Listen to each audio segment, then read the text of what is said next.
পাকস্থলীর ক্যান্সার যেটা আমাদের দেশে যে ক্যান্সারের স্ট্যাটিস্টিক সে অনুযায়ী এটা হচ্ছে ক্যান্সারের ভিতরে অষ্টম।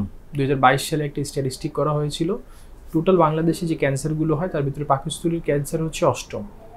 এবং এই ক্যান্সারের লক্ষণ যদি আমরা বলি তাহলে এই ক্যান্সারটা হচ্ছে সাধারণত খাওয়ার রুচি কমে যায়, অথবা পেটে ব্যথা হয়, অনেক সময় হচ্ছে বমি বমি ভাব হয়, খাওয়ার রুচি আগে রুচিমন্দতা বলেছি, সাথে অনেক সময় ওজন কমে যায়।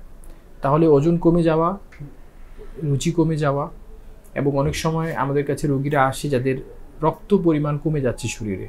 তো এই ধরনের লক্ষণগুলো নিয়ে ক্যান্সারের পেশেন্ট আমাদের কাছে আসে। অনেক সময় তারা বলে যে গ্যাসের সমস্যা মনে করে অনেক দিন ধরে গ্যাসের ওষুধ খাচ্ছেন কিন্তু কোনোভাবে ভালো হচ্ছেন না। তো এগুলো হচ্ছে পাকস্থলীর ক্যান্সারের লক্ষণ।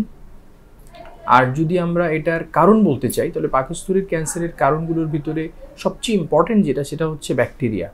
এবং ব্যাকটেরিয়ার ভিতরে একটা ব্যাকটেরিয়াকে বলা হয় এইচ পাইলোরি একটা ব্যাকটেরিয়া। এটা হচ্ছে পাকস্থলীর ক্যান্সারের অন্যতম একটা কারণ। এছাড়া আমাদের খাদ্যাভ্যাস এবং পারিবারিক সূত্রে কিছু ক্যান্সার পাকস্থলীতে আক্রান্ত করতে পারে। তো এগুলো হচ্ছে পাকস্থলীর ক্যান্সারের কারণ। যদি আমরা চিকিৎসা সম্পর্কে বলি তাহলে চিকিৎসাটা যদি ক্যান্সারটা খুবই ছোট হয় তাহলে অপারেশন করে দিলে এটাই হচ্ছে সবচেয়ে ভালো চিকিৎসা। অপারেশনের মাধ্যমে এটা পুরোপুরি সেরে যায়।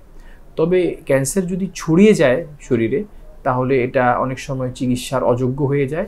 সেক্ষেত্রে আমরা কোনো রকমের রোগীর বেঁচে থাকার জন্য যতটুকু দরকার ততটুকু আমরা করে থাকি।